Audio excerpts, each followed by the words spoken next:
Docks Marine opens 7 days a week from 8 to 5. Sales, rental, service, all in one place. It's at Docks Marine, 5803 Eichard Ridge Road. The individuals depicted have been arrested but not convicted at the time of story postings. This information does not infer or imply guilt of any actions or activity other than their arrest. We make no warranty or guarantee as to the accuracy of this data. The WHKY News continues with the crime report. I'm Ralph Mangum, and I'll get it started this time. 63-year-old James Gray McAllister of Hickory has been found guilty of assault with a deadly weapon with intent to kill, inflicting serious injury. On November 21st, a Catawba County jury convicted McAllister at the end of a trial covering parts of 4 days in Superior Court. The jury deliberated for a little more than an hour. The Honorable Matthew Osmond, Superior Court judge from Mecklenburg County, sentenced McAllister to an active prison term of 44 to 65 months. The defendant will serve his period of incarceration in the custody of the North Carolina Division of Adult Corrections. The trial began on November 18th, following evidence presented by the state and the defense, including testimony from the defendant. Both sides presented closing arguments Thursday afternoon. The offense occurred on October 21st of last year and started over an altercation regarding the posting of a no trespassing sign. A short verbal dispute quickly turned physical when McAllister struck the male victim in the back of the head and across the face with a claw hammer. Brittany Weaver investigated the case for the Catawba County Sheriff's Office. Assistant District Attorneys Jonathan Greer and Taylor Rocket handled the prosecution with aid from legal assistant Stacy London. 45-year-old Corey David Combs of Statesville and 32-year-old Christopher Jordan Manier of Mooresville face charges filed by Iredell County Sheriff's deputies for felony counts of assault by strangulation, kidnapping, common law robbery, and conspiracy. Additional warrants were issued charging Combs with felony counts of kidnapping and larceny of a motor vehicle, plus a misdemeanor count of communicating threats. On November 14th, deputies responded to a robbery on Winterfield Road in Statesville. The victim said he was attacked by 2 suspects and was choked by 1 suspect until he lost consciousness.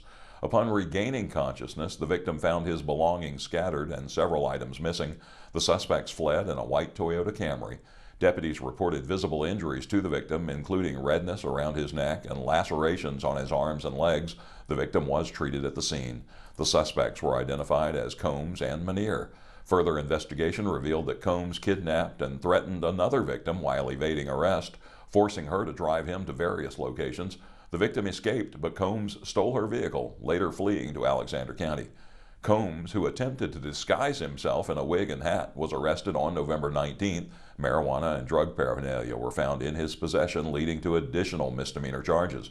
Combs was jailed under a $150,000 secured bond, with appearances in district court set for December 10th, 11th, and 12th.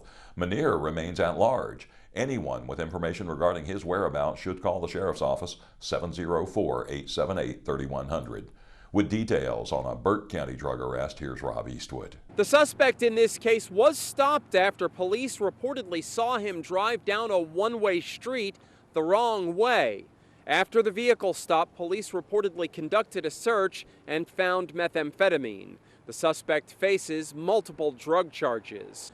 52-year-old Joseph David Self of Morganton was arrested Wednesday by Morganton public safety officers. He's charged with felony possession of methamphetamine, misdemeanor possession of drug paraphernalia, driving while license revoked, and driving the wrong way on a one-way street. At approximately 10 p.m. Wednesday, a public safety officer was patrolling the 700 block of East Meeting Street when she noticed a passenger vehicle traveling in the wrong direction. This resulted in a vehicle stop. The driver was identified as Joseph David Self. During the course of the investigation, a search was conducted, which reportedly resulted in methamphetamine being found inside the vehicle. Self was arrested and he received a $3,000 secured bond. He was scheduled to appear in district court in Morganton on Thursday. Reporting for WHKY News, I'm Rob Eastwood. Thank you, Rob. And now here's Arianna Mack to finish up with a pair of Caldwell County arrests. A Lenoir man was arrested for methamphetamine possession. 36-year-old LaShawn Deontay Ellis of Lenoir was arrested on Thursday by Lenoir police officers. He was charged with felony possession of methamphetamine and misdemeanor possession of drug paraphernalia. Ellis was jailed under $25,000 secured bond in the Caldwell County Detention Center. He is scheduled to appear in district court on December 12th. And a man charged with multiple breaking and entering counts, 34-year-old Joel Brandon Crisp of Lenoir, was arrested on Thursday by Caldwell County Sheriff's officers. He was charged with 4 felonies: breaking and entering, larceny after breaking and entering, larceny of a firearm, and auto larceny. Crisp was jailed under $250,000 secured bond in the Caldwell County Detention Center. A district court appearance was scheduled for November 22nd. I'm Arianna Mack for WHKY. Thank you, Arianna, and thank you all for joining us here on the Crime Report. Now, for WHKY, I'm Ralph Mangum, reminding you to keep it clean and keep it legal.